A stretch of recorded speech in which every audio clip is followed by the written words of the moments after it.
नमस्कार दोस्तों, मैं हूं डॉक्टर ताहिर। मैं एक consultant psychiatrist, de addiction expert, sex disorder expert और काउंसलर हूं। मैं दिल्ली के अंदर कार्यरत हूं। दोस्तों, आज हम बात करेंगे एक इंपल्स कंट्रोल डिसऑर्डर के बारे में, जिसे हम बोलते हैं इंटरमिटेंट एक्सप्लोजिव डिसऑर्डर। इंटरमिटेंट मतलब कभी कभी, एक्सप्लोजिव मतलब विस्फोट के रूप में, और डिसऑर्डर मतलब परेशानी। अब इंटरमिटेंट एक्सप्लोजिव डिसऑर्डर का मतलब है इसके अंदर जो पेशेंट होता है उसे अचानक से बहुत तेज गुस्सा कई बार आ जाता है, चाहे कारण छोटा सा हो या फिर कारण बिल्कुल भी ना हो। उससे एंगर आउटबर्स्ट आते हैं, बहुत सडन आते हैं और करीब 30 मिनट तक रह सकते हैं, जिसकी वजह से वो काफी वर्बली फिजिकली अब्यूज कर सकता है, आसपास के लोगों को, चीजों की तोड़फोड़ कर सकता है, मोबाइल तोड़ सकता है, टीवी तोड़ सकता है, बर्तन फेंक सकता है, अपने आप को हार्म पहुंचा सकता है, सामने वाले को हार्म पहुंचा सकता है, किसी एनिमल को हार्म पहुंचा सकता है। अब ये जो इम्पल्स होती है इंटरमिटेंट एक्सप्लोजिव डिसऑर्डर की, आधे घंटे चलने के बाद इंसान थोड़ा, जब पूरा गुस्सा कर चुका होता है तो उसे काफी रिलीफ फील होता है, लेकिन उसे बाद में एक गिल्ट फील होता है। उसे लगता है उसने जो किया है वो गलत किया है, तो उसके लिए वो कई बार माफी भी मांगता है, लेकिन माफी मांगने का कोई मतलब बचता नहीं है, क्योंकि उस समय तक वो काफी डैमेज कर चुका होता है। अब दोस्तों, ये जो इंटरमिटेंट एक्सप्लोजिव डिसऑर्डर है, ये टोटल पॉपुलेशन के अंदर करीब 4 to 6% लोगों में पाया जाता है, और मेल्स के अंदर ज्यादा कॉमन होता है। और 6 साल की उम्र से ये करीब शुरू होता है और 40 साल की उम्र तक चलता है, जिसमें ये एडोलेसेंट और एडल्ट लोगों के अंदर ज्यादा पाया जाता है, और 40 साल के बाद धीरे धीरे कम हो जाता है। अब दोस्तों, ये जो इंटरमिटेंट एक्सप्लोजिव डिसऑर्डर है, इसकी हम बात करते हैं कारणों की। कारणों के अंदर पहला कारण है जेनेटिक्स, यानी कि ये वंशानुगत होता है। अगर आपकी फैमिली में ऐसे लोग हैं जिनके अंदर ये फीचर्स पाए जा रहे हैं, तो हो सकता है आपके अंदर भी हों। और दूसरा जो न्यूरोकेमिकल लेवल पर होता है, अगर हमारे ब्रेन के अंदर सीरोटोनिन जो न्यूरोकेमिकल है उसका इम्बेलेंस पाया जाता है, तो उसकी वजह से भी हो सकता है। तीसरा है किसी भी बच्चे की जब अपब्रिंगिंग होती है, उसके अंदर अगर उसने ऐसा कोई एनवायरमेंटल फैक्टर देख देख लिया होता है, जैसे कि उसकी फैमिली में अगर लड़ाई झगड़े होते हों पेरेंट्स के, और फैमिली के अंदर पेरेंट्स में से कोई एक अल्कोहलिक हो, नशा करता हो, लड़ाई झगड़े मारपीट करता हो, तो ऐसे बच्चों के अंदर फ्यूचर में जाके ऐसे सिम्टम्स जल्दी मैनिफेस्ट होते हैं।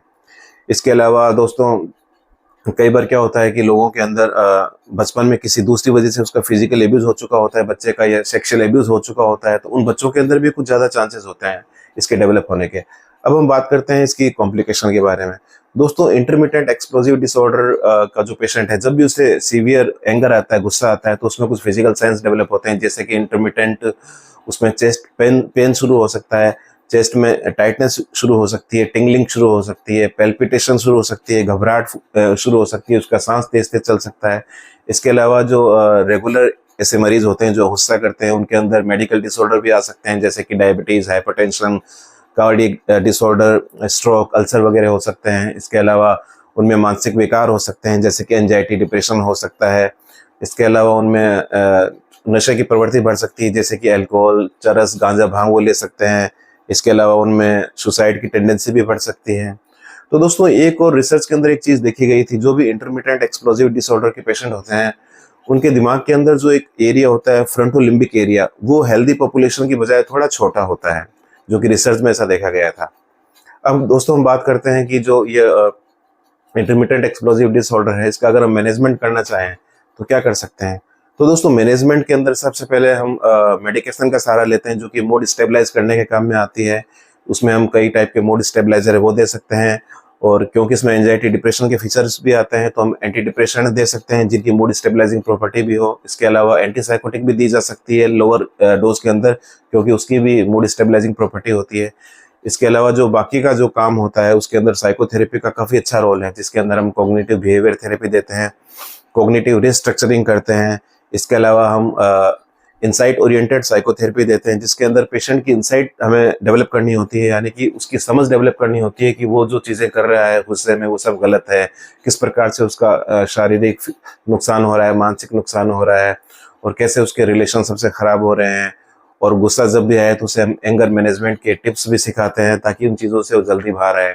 इसके अलावा दोस्तों, हम उसको कुछ रिलैक्सेशन एक्सरसाइज सिखाते हैं, जैसे कि डीप ब्रीदिंग एक्सरसाइज और प्रोग्रेसिव मस्कुलर रिलैक्सेशन एक्सरसाइज उसे सिखाई जाती है। इसके अलावा माइंडफुल मेडिटेशन भी उसे सिखाया जाता है।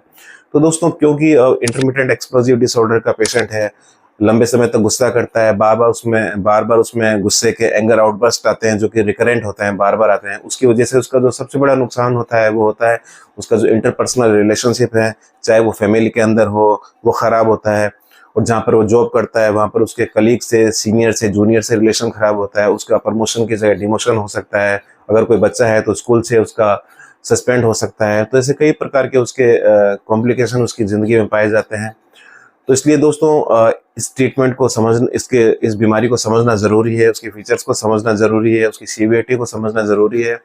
और क्योंकि ये आराम से क्योरेबल है, अगर आप किसी साइकेट्रिस्ट से या साइकोलॉजिस्ट से मिलते हैं तो इसका इजीली ट्रीटमेंट किया जा सकता है। तो दोस्तों, अगर आपको अपने घर के अंदर या अपने रिश्तेदारों के अंदर, अपने पड़ोस में कहीं पर ऐसे सिम्टम्स दिखाई दें जिसके कारण कोई इंसान बहुत ज़्यादा सफ़र कर रहा हो, उसका पर्सनल लेवल पर, सोशल लेवल पर, ऑक्यूपेशनल लेवल पर काफ़ी उसका इम्पेयरमेंट हो रहा हो, फंक्शनिंग पुअर हो रही हो, क्वालिटी ऑफ लाइफ खराब होती जा रही हो, तो उस केस के अंदर आप उसे सजेस्ट कर सकते हैं कि किसी मनोचिकित्सक से मिले या फिर किसी साइकोलॉजिस्ट से मिले और टाइम पर अपना ट्रीटमेंट करवाएं। तो दोस्तों, ये था इंटरमिटेंट एक्सप्लोजिव डिसऑर्डर के बारे में। तो मैं उम्मीद करता हूँ आपको ये जानकारी पसंद आई होगी। अगर आपको ये वीडियो पसंद आया हो तो आप अपने दोस्तों तक, रिश्तेदारों तक इसे शेयर करें और मेरे चैनल को ज़रूर सब्सक्राइब करें। तो दोस्तों, आज के लिए इतना ही। फिर मिलेंगे एक नए वीडियो के साथ। तब तक के लिए नमस्कार।